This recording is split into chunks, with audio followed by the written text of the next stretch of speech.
Subscribe कीजिए इरिपा my pride and bell icon को दबाइए latest railway news and current affairs को सबसे पहले देखने के लिए। नमस्कार, मैं अजय औदीच। दोस्तों, कोरोना के कहर ने समूचे देश को तबाही के मुकाम पर ला खड़ा किया है। हर तरफ मौत का मंजर है, कहीं अस्पताल नहीं तो कहीं दवा नहीं। बुलेट ट्रेन लाने जा रहे देश में सरकार मरीजों को जिंदगी देने के लिए पर्याप्त ऑक्सीजन तक मुहैया नहीं करा पा रही है। अराजकता को लेकर सवाल उठाने पर गोदी मीडिया गुर्राकर सत्ता का डर दिखा रही है। कोरोना के कहर के बीच चुनावों का शोर देश में जंगल राज होने का एहसास दिला रहा है। दवा की कालाबाजारी और ऑक्सीजन के मामले में सरकार की नाकामियों से ज्यादा न्यूज चैनलों पर प्रधानमंत्री के प्रोटोकॉल को लेकर चर्चा हो रही है। आखिर आने वाली पीढ़ी का कैसा भविष्य तैयार कर रहे हैं हम। 20 अप्रैल को प्रधानमंत्री नरेंद्र मोदी ने देशवासियों को संबोधित करते हुए कोरोना महामारी पर चिंता जताई और शहरों से अपने गांवों की ओर पलायन कर रहे मजदूरों से अपील की कि मजदूर जहां हैं वहीं रहें। काश इस अपील के साथ मजदूरों की जेबों में पैसा डालने की घोषणा भी कर देते। कम से कम मजदूरों को यह सवाल करने का मौका तो नहीं मिलता कि गांव न जाएं तो शहर में खाएंगे क्या। मोदी जी से यह उम्मीद भी की जा रही थी कि बंगाल के विधानसभा और यूपी के पंचायत चुनावों को स्थगित करने का भी ऐलान करेंगे। देश को कोरोना के कहर से बचाने के लिए दवा की कालाबाजारी, इंजेक्शनों के लिए मचे हाहाकार, अस्पतालों में बेड और ऑक्सीजन की कमी पर भी मोदी जी कुछ नहीं बोले। सच में प्रधानमंत्री के राष्ट्र के नाम संबोधन को सुनकर बड़ी निराशा हुई और यह एहसास हो गया कि सरकार ने देश की मर रही जनता को उसके अपने रहमो करम पर छोड़ दिया है। दिल्ली हो या मुंबई, पटना हो या जयपुर, हैदराबाद हो या चेन्नई, पुणे, कोलकाता, लखनऊ, अंबाला, चंडीगढ़ या फिर देश का कोई भी शहर हो, सब जगह कोरोना के कहर का एक जैसा हाल है। हर रोज कोरोना के मरीजों और उनकी मौतों का आंकड़ा बढ़ रहा है। देश के अस्पतालों और मेडिकल कॉलेजों के हजारों डॉक्टर तक कोरोना संक्रमित हैं। दिल्ली, जयपुर, अंबाला, लखनऊ, गाजियाबाद और अन्य तमाम शहरों में ऑक्सीजन के बिना कितनों ने दम तोड़ दिया। दिल्ली के सर गंगाराम हॉस्पिटल में 25 कोरोना मरीजों की इसलिए मौत हो गई क्योंकि उन्हें ऑक्सीजन नहीं मिल पाई। दिल्ली के बगल में हरियाणा है, जहां की सरकार ने कह दिया कि वो दिल्ली को ऑक्सीजन की सप्लाई नहीं होने देगी।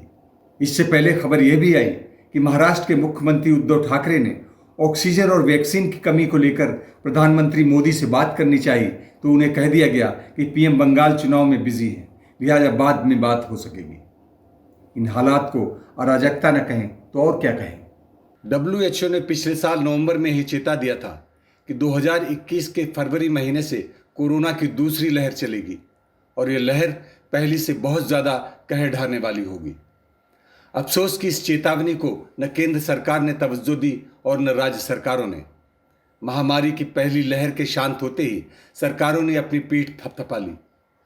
गोदी मीडिया ने शोर कर दिया कि मोदी मंत्र ने कोरोना भगा दिया है और प्रधानमंत्री की ताली थाली बजाने की अपील कारगर साबित हो गई। न अस्पतालों के हालात पर चिंता की गई, न दवा और बेड कम होने की, बल्कि कोरोना की वैक्सीन को विदेशों में मुफ्त भेजकर वाहवाही लेने का सिलसिला जरूर शुरू कर दिया गया। अपने देश में वैक्सीन को लेकर त्राहिमाम और दूसरे देशों में निशुल्क दान देशवासियों के लिए आंखें फाड़ने वाली सच्चाई है।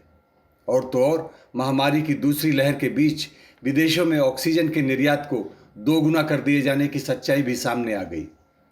कोरोना से हाहाकार के बीच चुनावों को लेकर हो रही फजीहत को भी सरकार ने नज़रअंदाज कर दिया। चुनावी रैलियों में न कोरोना को लेकर गाइडलाइंस पर अमल नजर आया और न महामारी को लेकर कोई चिंता। हरिद्वार में आस्था के कुंभ को भी टालने की इसलिए कोशिश नहीं की गई क्योंकि वोट की सियासत हावी हो रही थी। अपने करीबी लोगों को तड़पते मरते मैंने अपनी आंखों से देखा है। उनके परिजनों को दवाओं, इंजेक्शनों के लिए छटपटाते और मदद की भीख मांगते देखा है।